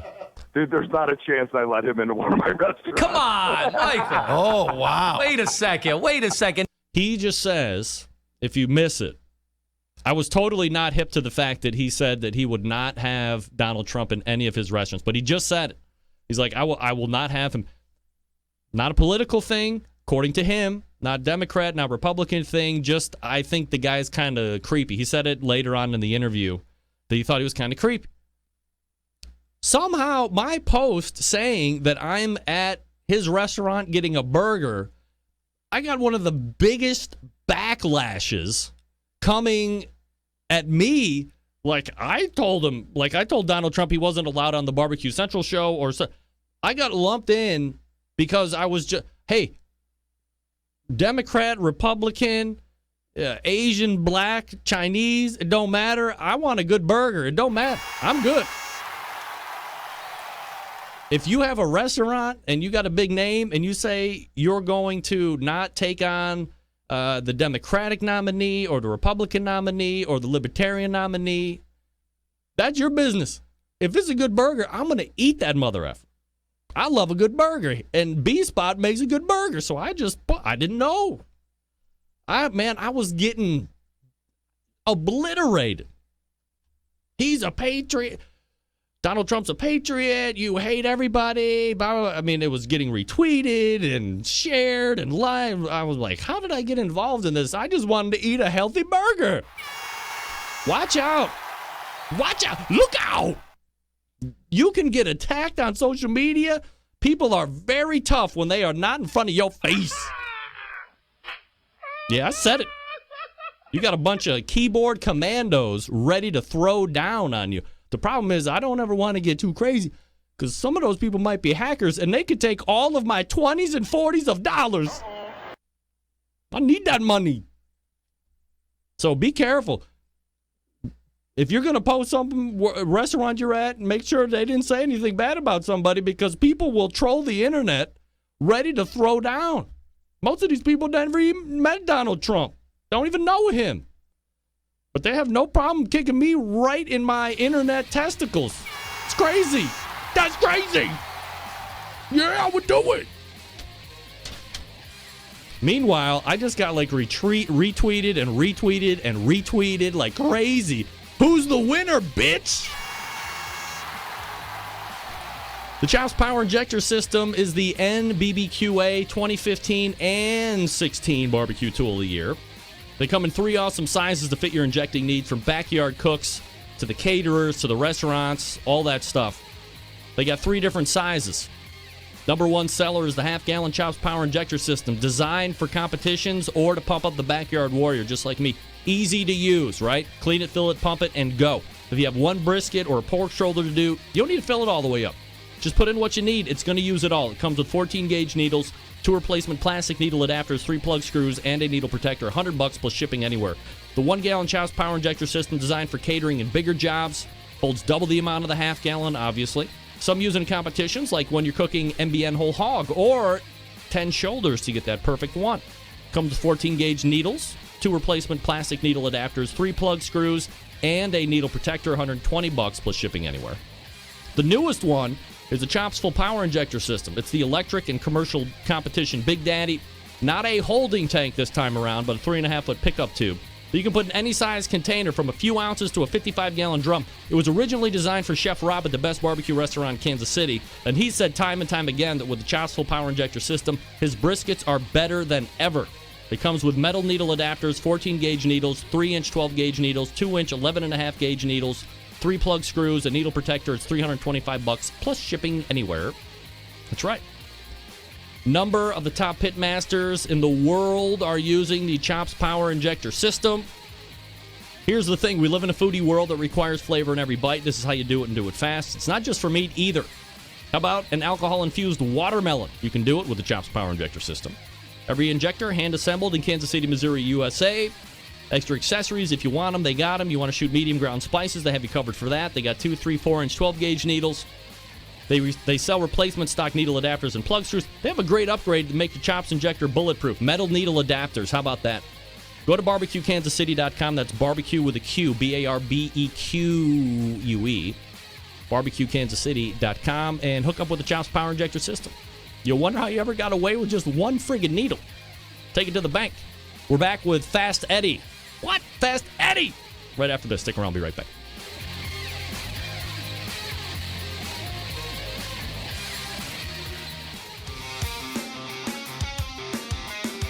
Broadcasting live from the Barbecue Central Radio Network studios in Cleveland, Ohio. You're listening to the Barbecue Central Radio Show. Once again, here's your host, Greg Rempe. All right, welcome back. 216-220-0966. Greg at thebbqcentralshow.com. Your 2 bits of contact information if you want to jump in on the show tonight. All right, 2 weeks in a row, I can safely use the term legend and not feel like I'm just throwing the word around like a crazy kook in the barbecue world. One of my favorite guys to talk barbecue with, period, end of story. We race to the hotline and welcome back good friend of the show, Ed Morin. Eddie! Hey, man. What's up? How you doing? Ed, click on your camera there so we can see it. Oh, gosh. Let's see if I can even figure out how to do that. Should be right there at the bottom. Little camera with a line through it, probably right now. Camera with a line through it. Yeah, just hover your mouse. Yeah, there it is. Here he comes. Here he comes. There he is. Go. The legend. Oh, great. Now my Skype isn't going to pick it up, of course. All right. I'll just relaunch it. So, Eddie, we want to talk about barbecue and we want to talk about pellet cookers and all this other stuff. But here's something I learned about Fast Eddie. You're a racer for real, and you're really good at racing. No, I'm not. I'm not really good at racing. I love racing, but this year was probably my most success that I've ever had in my life. Yes. So I guess for the folks that don't know, I mean, there's obviously a lot of racing around. This is a specific kind of race that you're doing. Have you always been into this kind of a thing, or is this a version of racing that you've gotten into over time, or what? I'm a retread. I did this from 77 to 83. And that's back before kids, right after I actually got married in 79. I had to put it away and raise a family and do all those kinds of things you're supposed to do in life, And then in 2009, the bug kind of bit, and I went back as off-road racing. And I went back, and my first race in 2009 was the Mint 400, and they brought it back on the old course that was used to be the most prestigious race in the United States. And we were fairly successful, me and an old buddy of mine. And of course, the bug bit really hard, and it's very difficult to be a Baja, an off-road racer from the Midwest. So I got to looking at things, and getting back into the sport, and you still had all the old heroes from back in the day. I really took a liking to what they call the Nora vintage car racing. And I found a very famous race car that I restored that was raced from 83 through 86 by a guy named Larry Ragland. And Larry is the only 5-time overall Baja 1000 champion. And this car, Larry campaigned it, and this is the car that developed his reputation to get him the 16-year run he had with General Motors to be their trophy truck driver. So I restored this very famous race car, and actually not this year, but last year, Larry went and raced with me down at Nora, and developed a great relationship with Larry. He is like the AJ Foyt of off-road racing. All right. And so this year, a fellow named Rory Ward raced with me and split the driving duties with me. And it was just me and him, his 15-year-old daughter, and Paul Levine, a very good friend of mine from Kansas City, were the crew. And the neat thing about the Nora racing is it's like going to Dakar. It's a rally. It's a 4-day event. It goes from Ensenada to Cabo, and it's 1,388 miles, I think it was this year. And you have hard racing stages, and you have transit stages. And they broke it up into eras. The cars are my eras from 83 to 88, and there's like 5 eras of cars. And we won the overall of our era by 2 hours and 52 minutes. Wow. That's huge, right? Yeah. That's big. Oh, it was a butt kicking. Yeah, definitely. Ed Fast Eddie. I mean, that's why they call you Fast Eddie, right? Because you're a car racer, probably.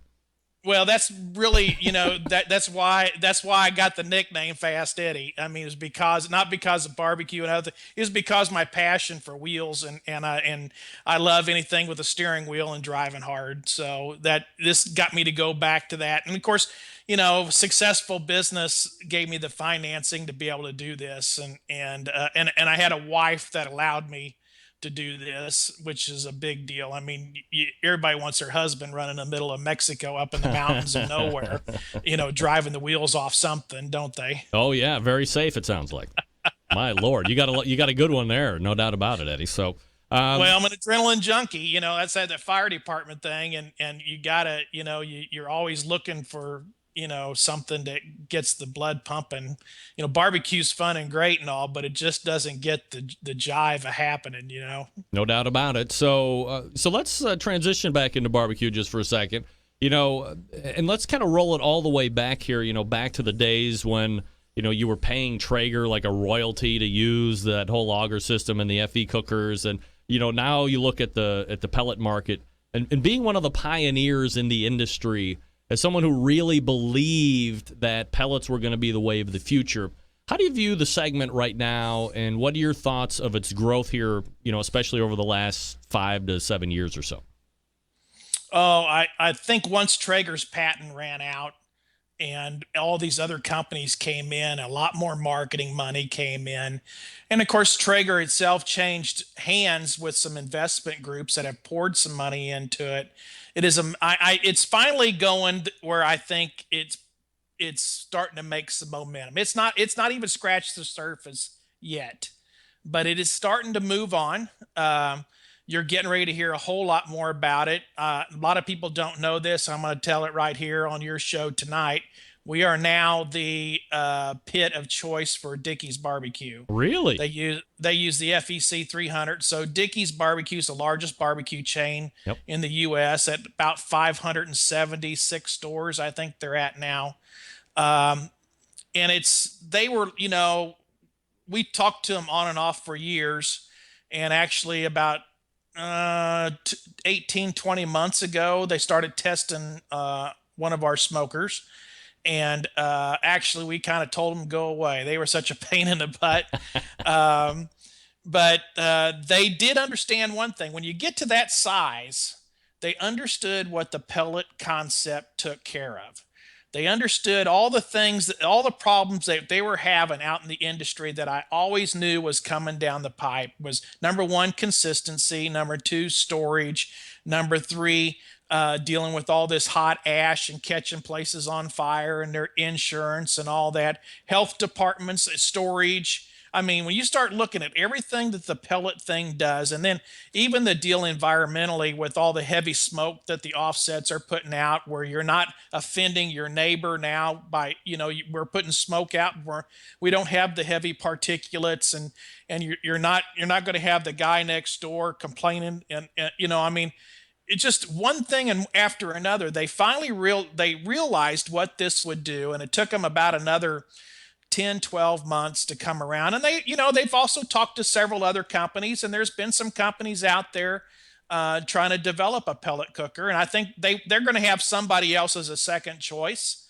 come aboard, but they got to get through all the pains that we did, by getting something listed and tested on the marketplace for the commercial industry, which a lot of people don't understand what that's all about. They're going to learn and put their money up if they're going to get a second choice, but they're working on another manufacturer to have. They don't want to be tied in and exclusive to some.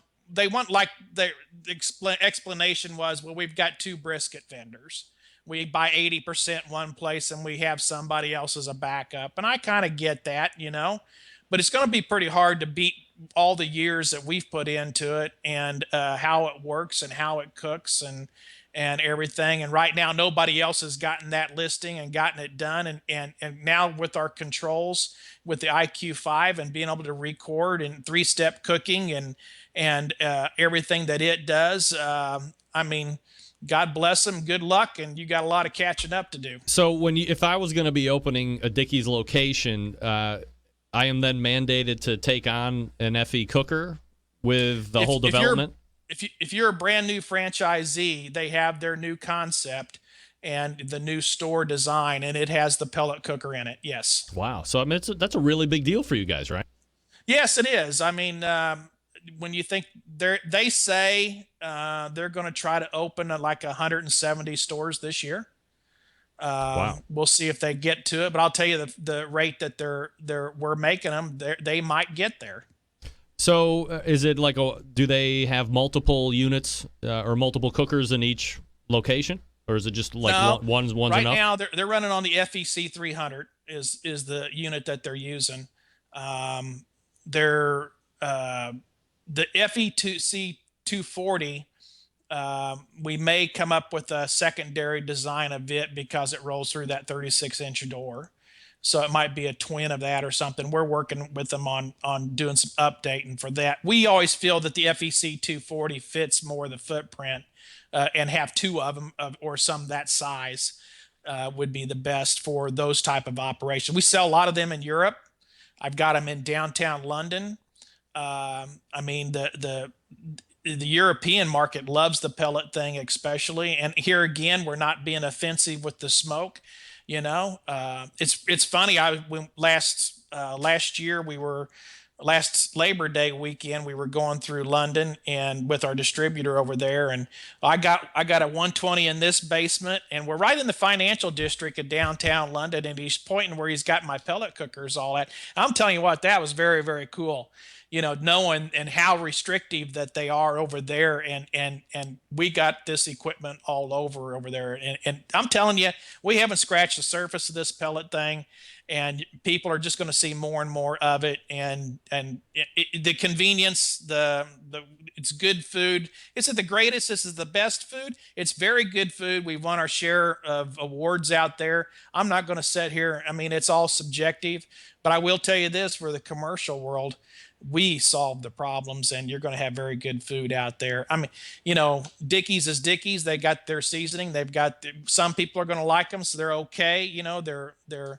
They're fast food barbecue.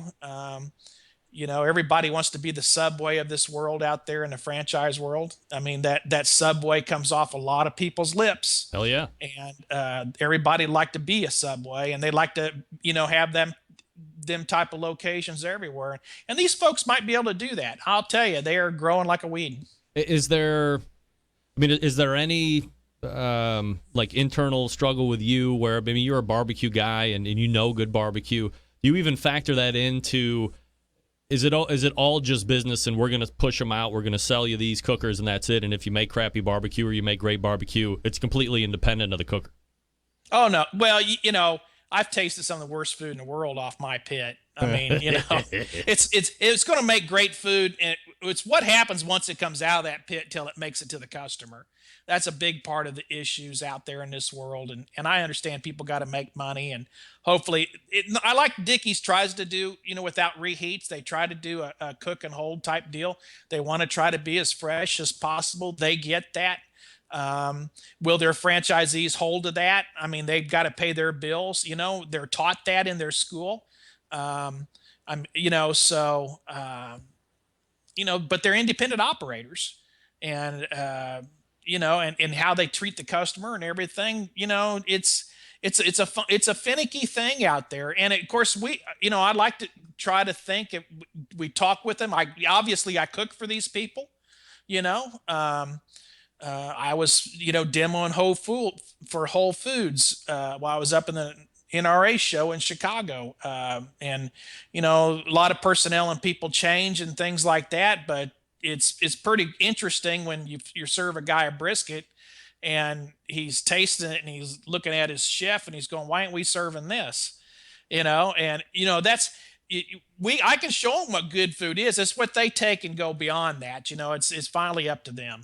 And I don't know if you're familiar, or maybe you are, but there's a newer barbecue restaurant just on the west side of Cleveland here in Lakewood, Ohio, called the Proper Pig Smokehouse. And that's a food truck gaining fame that actually grew into kind of a Texas-style barbecue is the kind of their claim to fame right now. And they're using a Fast Eddie cooker. Like, they were using it in their food truck, and when they got the brick and mortar, they installed an FE cooker right there in the back. I've been in the back. I've seen it cooking. And it's turning out phenomenal barbecue, but I think that goes to your point. I mean, these guys really took the time to learn the technique, learn the holds, and they are selling out each and every night. And they're looking to add another cooker, except the city of Lakewood are kind of being pricky about how they want spacing. And, as I'm sure you well know more than anybody, cities can be very bad. Yeah. Cities can be a pain in the ass in a guy's quest to grow and conquer. Oh, yeah. No doubt. I mean, I loved you brought up the food truck thing. One of the things I'm working on here in Kansas City, I finally got me a building bought, but I am going to open a food truck commissary in Kansas City. I have a customer here that was talking to me, and he's got a group of food truck guys. They have a hard time getting kitchen time, and they're looking for places for storage. They would like to have a real commissary, and I've got a customer in Chicago called Chicago Smoke Kitchen. If anybody'd like to take a look at it, it's chicagosmokekitchen.com. And he was an old contest cook, Jay Staggs, hung around with Tony Stone and George Sasser.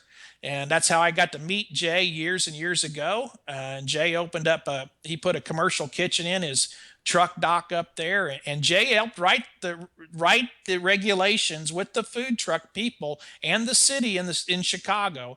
And he now commissaries and takes care of 24 food trucks out of his operation. It's called a shared kitchen concept. And I'm trying to model myself sort of what after Jay's done up there in Chicago. So here in Kansas City to help fit the need here. On a competition side, Eddie, you still keep up with everything that's going on, or have you gotten a little out of the day-to-day, who's winning, who's not, what's winning, what's not kind of a thing? Yeah, I've been kind of busy, on the business side of things here a lot lately. I still try to, nose around and see what's going on over there on the competition side of things. I don't try to, get clear away from it, but I'm not nearly as in deep to it as it was. I mean, things are getting pretty hectic with us. And actually we're down at Cook Shack, just signed the papers on a new building. So we're almost doubling the size of the factory. Wow. Down there, and that move's going to be taking place over this fall, and trying to keep all the lines running and going, and we're steadily growing, and we've got another new product that hopefully will come out right after the first of the year. And I'm going to give you a little lead in here, but we're going to get into the pizza industry. Really? Who doesn't love pizza? Pizza and barbecue seem to go hand in hand anymore almost. Right. Well, we've got a small little oven I've been working on for over 2 years, and it's getting very close, I believe. And we're working really hard to try to get this thing, get it listed, and it'll be, food service wise, it'll be like a tabletop type machine. It'll do like one pie at a time, and it's been tested upwards of 1,000 degrees. Really? Oh, yeah. Yep. Most of your wood-fired pizza guys are cooking between 650 to 700. But, here again, you've got all these people, they want to talk about 1,000. And so you want your machine to be able to do it. But I can promise you, if you got that thing selling along at about 1,000 degrees and you throw a pizza in there, you're going to burn it to a crisp. I mean, it just, within about 75 seconds. Ed Morin joining me here on the show. He's Fast Eddie. Eddie, can I hold you over for one more segment? Sure, you bet. All right, hold on 1 second, and we will come right back to Eddie. And I'm going to tell you quickly about the BBQ Guru. That's right. Makers of automatic pit temperature control technology, located in Warminster, Pennsylvania. Longest running sponsor of the show. Folks, if you're thinking about automatic pit temperature control devices, stop here. This is the company that started it all. If you're not familiar with how they work, I'm not going to get into the minutia, but imagine a product that allows you to set your pit temperature. Once set, keeps it running at that temperature all the way through to cook. Sounds too good to be true? It's not. It's real life. You can take advantage of this technology today because maybe you're a busy working professional or you're constantly on the run with kids doing errands. And quite frankly, you just don't have the time to set around and tend pit temperatures. I get it. The Guru allows you to throw on a pork butt or a brisket or a couple slabs of ribs or all of that. And then you're off to do whatever it is you need to get done. And the Guru maintains that pit temperature you set it at. There's a couple different models that you can choose from right now. And by the way, pricing gets no better than it is right now. They've completely changed the dealership situation. They've taken everything in-house. They've dropped pricing on all models. If you're really big on the tech side, if you want to control a couple different pits at the same time, you want to monitor internal temperature of meat through a smart device, whether it be like a netbook or a laptop or a smartphone or a tablet, CyberQ Wi-Fi is going to be the one you want to check out. On the other end of the spectrum, you have this thing called the Party Q. It's about $140 or so. And this one is self-contained, runs on AA batteries. You can take it from a kettle cooker to a bullet cooker to a ceramic cooker. It's great, and it's the easiest point of entry into the automatic pit temperature control world. This one is just a temperature like the cruise control, as I say each and every week. So here's what you do. You head on over to the website, thebbqguru.com. That's thebbqguru.com. Or if you have any questions, don't guess. Call them 800-288-GURU. That's 800-288-GURU. They'll make sure you're outfitted with exactly what you need to get you up and running right out of the box. Again, 800-288-GURU or the website, thebbqguru.com. The Barbecue Guru continues to be a breakthrough in barbecue technology. All right, we're back with Fast Eddie with a little bit more barbecue talk right after this. Stick around. We'll be right back.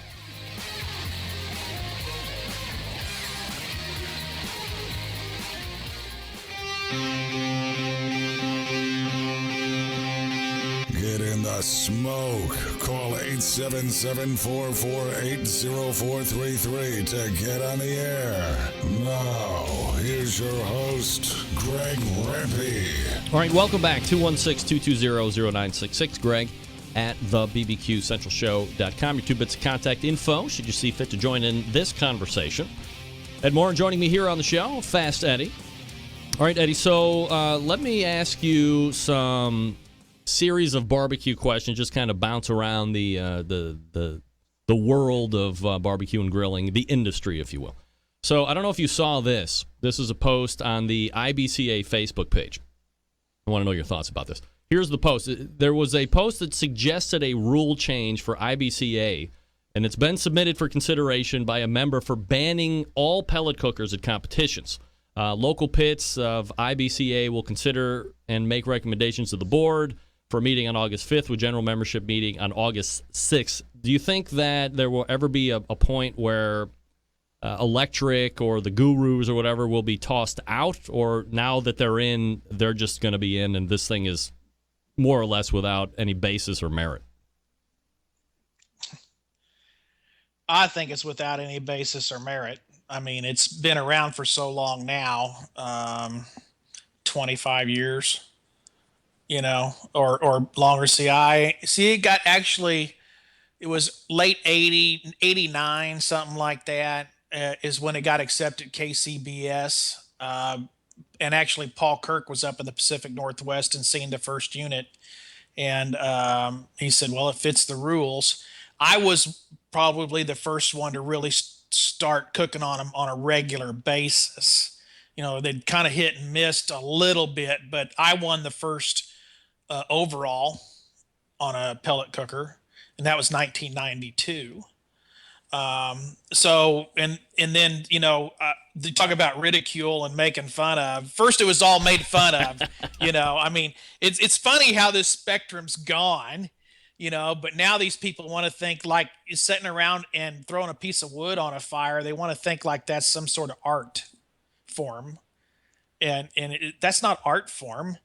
That's building a wall, keeping manual labor from coming into barbecue, man. It's just a joke. I understand, the whole wood fired thing, and I understand keeping it naturally fired, and I can kind of get that, but I think it's hilarious. And somebody got a bug up their butt, and it gets written up all the time. And God bless them, go ahead and do it. All they're going to do is oust themselves. What do you want to do? You want to keep a handful of cooks from showing up? Is that what you want to do? That's if I guess they have enough money, or somebody's got a bug. They don't like a pellet guy coming along or something. I mean, it's pretty hilarious, actually. Eddie, in regards to the pellet cooker retailers out there right now, or the manufacturers, did you think when you got back into this, all the way back when, that there would be this many options available to consumers right now? Or did you think there would be more and it would have taken off even more than it is now? I'm still very surprised that we haven't seen Weber come out with theirs yet. Okay. I will tell you, probably within the next 2 years, you will see one that will have a Weber label on it. That will be a Weber design, I'll bet you. Let me ask you a question, because I had asked a couple other, like the Green Mountain Grill size companies, saying, hey, if Weber ever approached you, maybe they don't want to make it look like a kettle, or who knows. Do you think it's a point where one of the big names, a Weber or Charbroiler, is going to come in and snatch up a company and then maybe relook it and put the Weber thing on it? Or do you think they will actually invest the dollars and go from the ground up on a pellet cooker? I think they'll go from the ground up. Really?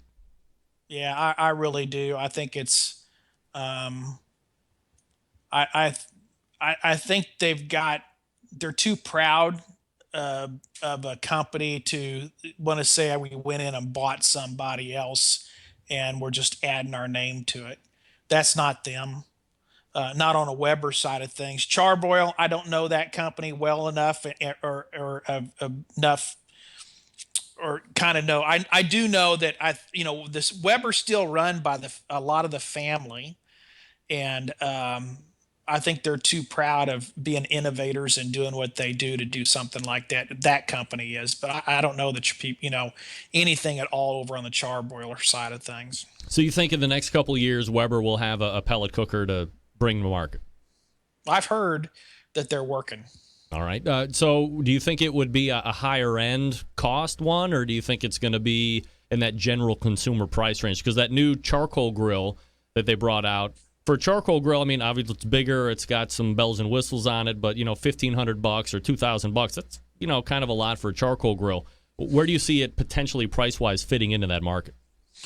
I think that's where they'll be. I think they're going to be in that $1,500 range. I don't think they're not going to play in the China market grills. They're gonna be in the upper end stuff is where I think they're going to be at, and it'd be made here in the States. I don't think they want to get down there and play down and dirty. And also, I think they're also going to look like a grill. They're going to be more on the Memphis line, or like me, or whatever. They're not going to be in the round smoker line. They want to be more into the specialty store stuff with it and start there than they want to do a mass merchant, I believe. Do you think, in regards to the pellet manufacturers that are out there now, do you see more coming down the pike, or do you see some amount of attrition happening here over the next couple of years where, some might gobble some of the other ones up just for market share? Like, how do you see the segment growing or not growing here over the next couple of years? On the fuel side of things? Just on the pellet cooker kind of on the cooker side of things, yeah. Now I think you're going to see more. I think you're still going to see more yet come involved. Where are those that are going to really make any money? I don't know. It's not that big of an expense, really, to go out there and become a rec tech of the world, okay, and do your own direct marketing and with social media and go out there on eBay and try to pound away and sell a few containers of grills, okay, try to get a little following going and make a little money, but and I think that's still a viable deal out there. That can happen, but you got the Camp Chefs, and that's a great name. They're making some money at what they're doing, but going out there and trying to build a dealer network, I don't know if that can be done again. Doing like what like David's done over at Green Mountain, he's built a heck of a nice base and dealer network there because of all the years of hitting it and how he went about it. I don't think you'll see something like that again.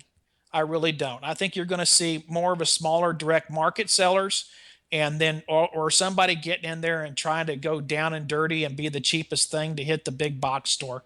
And then it'll be interesting to see what the big box stores do. When you talk about down and dirty, you have the other side of that, which is the high line, and I think your PG 1000 kind of fits right into that. High line pellet cooker. You see the stainless steel and the quality and the care that you put into that build. How are you viewing the success and the sales of that particular cooker? It's it is what we feel like it is. We don't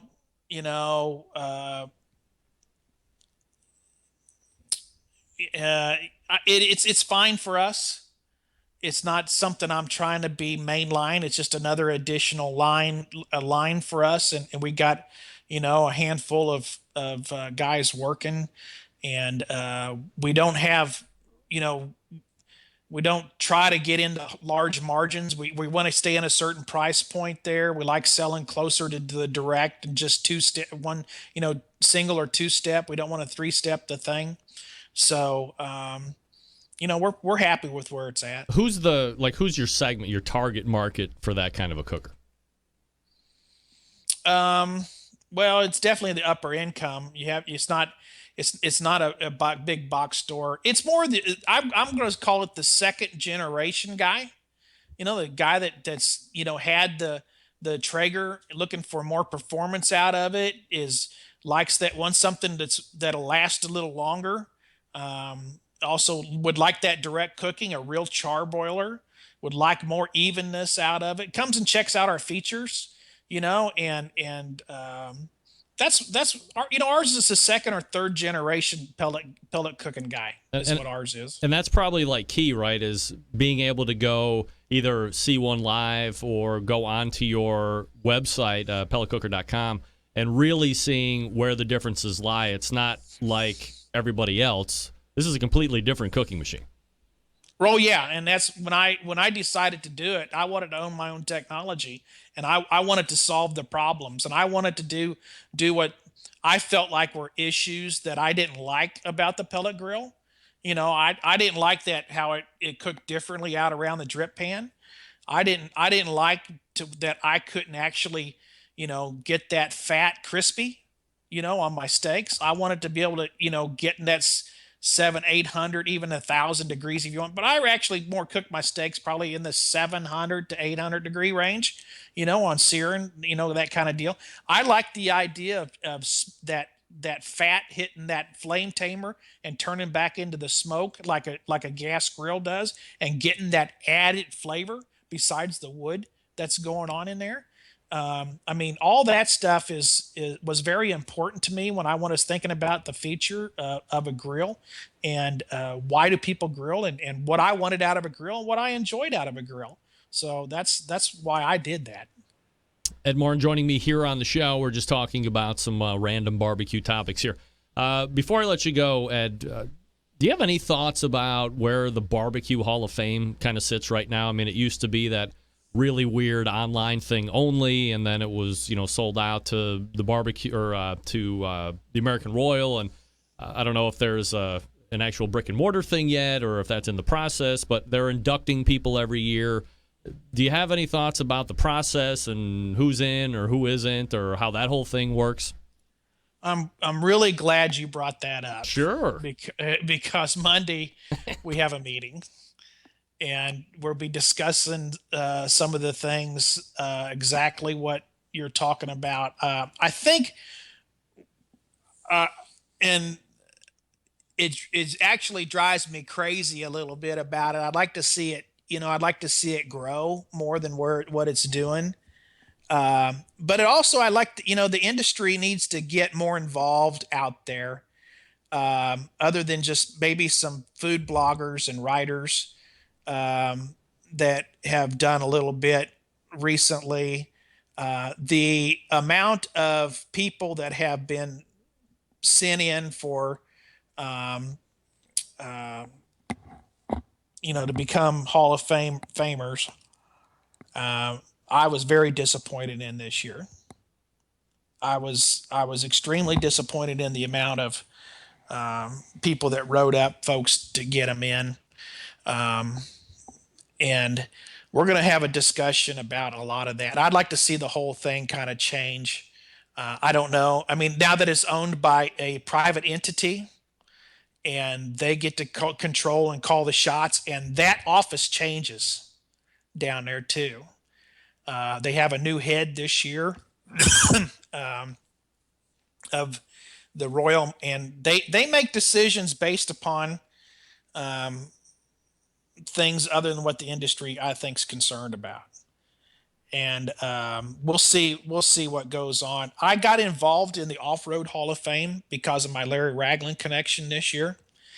And Roy Ward actually was one of the 20 people that was set in the Hall of Fame voting this year. And I'm going to tell you what, man, I thought that was the coolest thing. When he come back, and I talked to him for about an hour and a half of exactly how they did things. Yeah.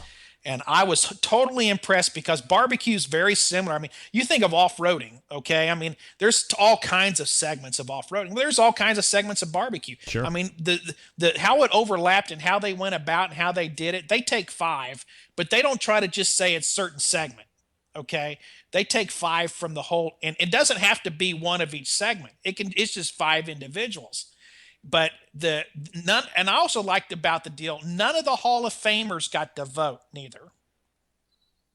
This is one of the things I think is disappointing about the Barbecue Hall of Fame. It's a little cliquish. Little? I'm thinking, yeah. And yeah, I'm with you, bud. You're and I like the idea that the industry, that people have to come, sit down, and listen.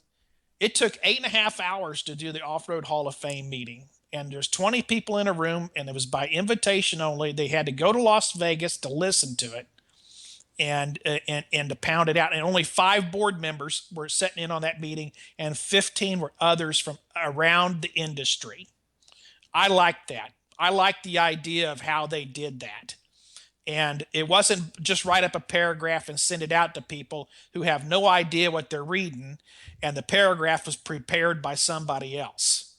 I like for them to have to sit down there. Everybody's got to listen and chat and talk around the industry about, I liked how it went.